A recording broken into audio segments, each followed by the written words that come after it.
नमस्कार। TVS talks YouTube channel में आपका स्वागत है। मैं अनुपमा के आज के 17 जनवरी वाले लेटेस्ट एपिसोड के अपडेट्स और ट्विस्ट एंड टर्न्स के साथ दोबारा हाजिर हूँ।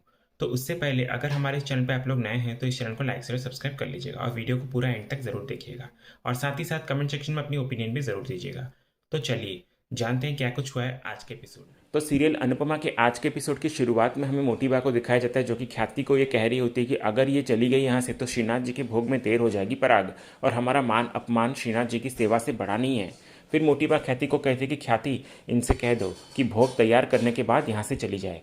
फिर इधर अनुपमा रसोई में कांच के टूटे टुकड़े उठा रही होती है। तभी राही वहाँ से गुजर रही होती है और अनुपमा को ये सब करते हुए देखती है और आकर पूछती है कि मम्मी ये क्या कर रही हैं आप, और आपको तो चोट लगी है। फिर राही चिढ़कर सबको ये कहते कि अरे ये हो क्या रहा है यहाँ पर। तभी अनुपमा कुछ कह पाती इससे पहले ही गौतम वहाँ आ जाता है और राही को पूछता है कि मैम पहले आप बताइए कि आप मेरे बेडरूम में क्या कर रही थी। फिर इधर मोटी बा को ये सुनकर बहुत ही गुस्सा आ जाता है और वो बोलती है कि पहले माँ बिना पूछे रसोई में घुस आई और बेटी कमरे में। फिर राही ये कहती है कि देखिए मुझे वॉशरूम यूज़ करना था और बाहर जो वॉशरूम था वो मेल स्टाफ के लिए था, तो मैं वो यूज़ नहीं कर सकती थी, इसलिए मैंने बादशाह नाम के लड़के से पूछा कि मैं कौन सा वॉशरूम यूज़ करूं, तो उसने मुझे आपका वॉशरूम दिखाया और मैंने पूछा भी था उससे कि क्या मैं ये यूज़ कर सकती हूँ, तो उसने कहा कि हाँ, इसलिए मैंने सिर्फ यूज़ किया। तभी गौतमी कहता है कि एक बच्चे के कहने पर आप किसी के बेडरूम पे चली गई, बच्चे से पूछेंगी तो गलत जगह ही पहुँचेंगी ना। फिर नीता इधर कहने लगती कि कहीं तुम माँ बेटी इस घर में चोरी करने के इरादे से तो नहीं आए थे ना, देखो हमारे घर में तो चमचे भी चांदी के होते हैं, दो चार रख तो नहीं लिया ना तुम लोगों ने। तभी अनुपमा नीता की बातों का जवाब देते हुए कहते कि ओ मैडम, जिसके पास खुददारी का सोना होता है ना, उन्हें चांदी के चम्मच चुराने की जरूरत नहीं होती। राही भी फिर कहती कि और हम सिर उठाकर काम करते हैं, मुंह छुपा के चोरी करने वाले कोई और होंगे, हम नहीं। तभी प्रार्थना पराग को ये कहते कि पापा इन दोनों को मैं अच्छे से जानती हूँ, ये बहुत अच्छे लोग हैं। यही बोल रही होती है प्रार्थना की तभी गौतम उसका हाथ पकड़ के उसे कुछ कहने से रोक लेता है और फिर गौतम पराग को कहता है कि डैड आई थिंक हमें इनकी तलाशी लेनी चाहिए, क्या पता कोई हीरा वीरा चोरी कर लिया हो इन्होंने। आजकल कोई भरोसा नहीं है कौन कैसा है, और लोग दिखते कुछ और हैं और बोलते कुछ और हैं। राही फिर तभी गौतम को कहते कि ये बात आप तो मत ही बोलिए। नीता फिर तभी बोलती है कि हाँ तलाशी तो होनी ही चाहिए। तभी अनुपमा बोलती है कि पहले अपने घर की तलाशी लीजिए आप और जाके देखिए कि अगर कोई सामान नहीं है, गायब है, तब जाके हमारी तलाशी लेने की बात करिए। पहले खुद का सामान तो चेक कीजिए कि कुछ मिसिंग है क्या, अगर है तो हम खुशी खुशी अपनी तलाशी लेने देंगे आपको। और मैडम हमारे पास पैसे भले ही नहीं है लेकिन इज्जत है, और आप ये इल्ज़ाम नहीं लगा रही हैं बल्कि आप हमारे इज्जत पे दाग लगा रही हैं। राई फिर तभी बोलती है कि और लोग चोरी का इल्ज़ाम तब लगाते हैं जब घर पे चोरी होती है। पराग फिर तभी कहता है कि चोरी की होती तो मैं माफ़ कर भी देता, लेकिन आपने मेरी बा को चोट पहुंचाई है जो मैं कभी नहीं भूलूंगा। राही भी फिर पराग की बातों का जवाब देते हुए कहते कि और आप सब लोगों ने मिलकर मेरी मम्मी पर झूठा इल्ज़ाम लगाया है जो मैं कभी नहीं भूलूंगी। फिर पराग ये बोलता है कि फिलहाल मेहमान आने वाले हैं तो उनके स्वागत की तैयारी करो। फिर राही अनुपमा को कहते कि मम्मी चलिए आपको चोट लगी है, चलिए यहाँ से, कहकर राही अनुपमा को वहाँ से ले जाती है। दूसरे सीन में फिर शाह हाउस में पारितोष बहुत चिंतित हो रहा होता है और राही और अनुपमा को लगातार फ़ोन लगाए जा रहा होता है। तभी बापूजी उसको कहते हैं कि तोशु चिंता मत कर, उन्हें उनका काम करने दे। फिर तोशु कहता है कि बापूजी आप समझ नहीं रहे हैं, अगर प्रेम साथ में गया होता ना तो मैं इतना स्ट्रेस नहीं लेता, लेकिन गया कौन, जानकी बहन, राही और मम्मी, तीनों की तीनों पंगा लेने में एक्सपर्ट हैं।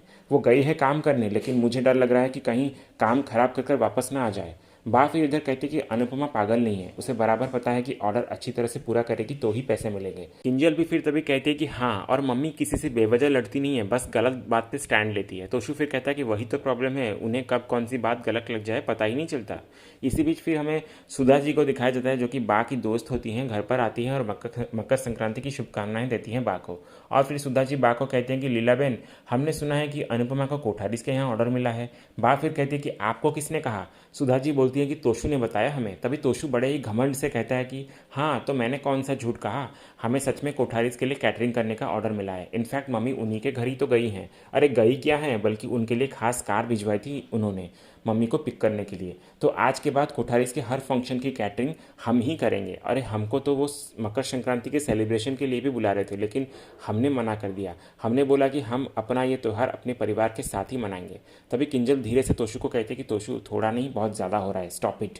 तभी सुधा जी बा को बोलती कि लीला बहन, अगर ना समझी में हमसे कोई भूल चूक हो गई हो तो हमें माफ़ कर देना, और कभी भी कोई काम हो तो बोलना ज़रूर। और हाँ, अगर अनुपमा घर आए तो उसे बताना कि हम आए थे, क्योंकि अगले महीने हमारे घर में प्रोग्राम है, तो उसके लिए हमें कैटरिंग का ऑर्डर देना है उसे।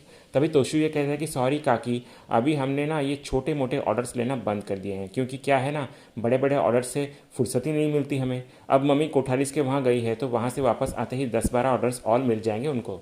तभी तोशु झूठ मूठ का ये बोलता है कि मम्मी का फ़ोन आ रहा है, और वो सुधा जी के सामने फ़ोन में बात करने का नाटक करते हुए कहता है कि इतने सारे ऑर्डर्स, हाँ आप ले लो ऑर्डर्स मम्मी, कोई दिक्कत नहीं है, हम संभाल लेंगे। फिर सुधा जी बा को कहती है कि बधाई हो लीला बहन, संक्रांति के दिन आपकी तो लॉटरी लग गई। फिर सुधा जी वहाँ से चली जाती है, और इधर किंजल तोशु को कहते हैं कि तोशु, तुम उनके सामने इतनी बड़ी बड़ी क्यों फेंक रहे थे।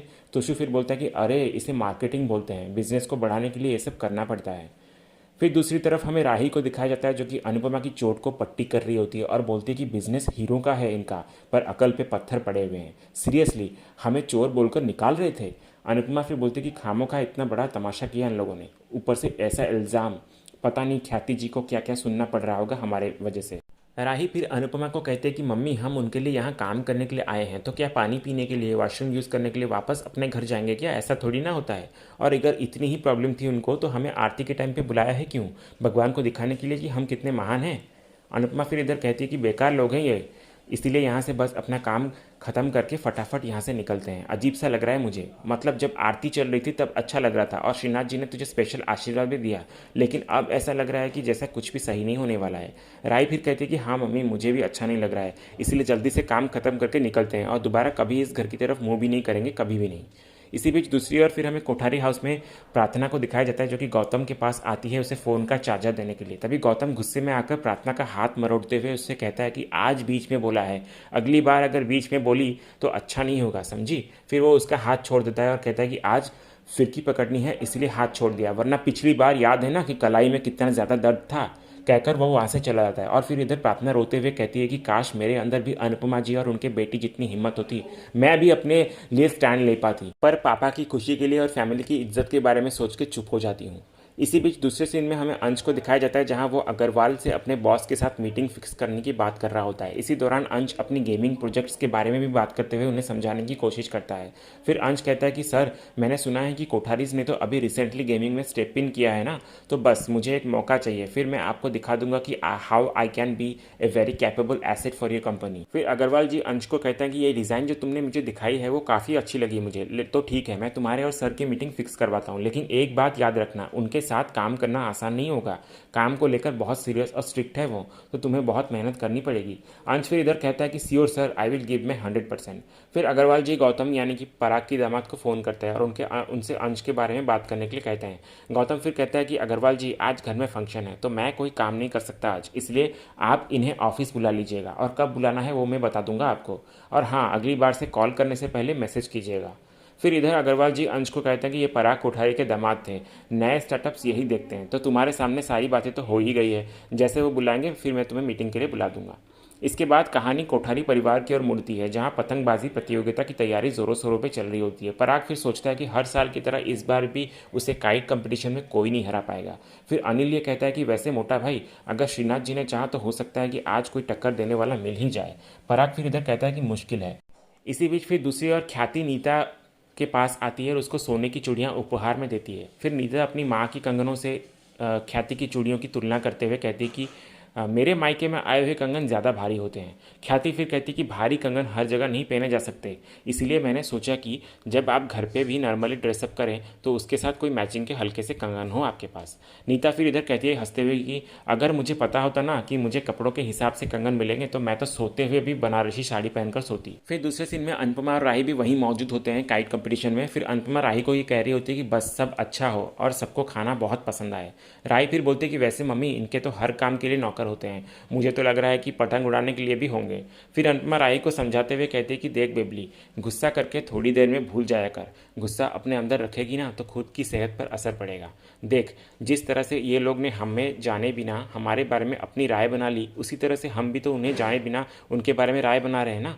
गुस्सा मुझे भी आया था बेटा, लेकिन ठीक है ना, कौन सा हमें यहाँ पे हमेशा के लिए रहना है।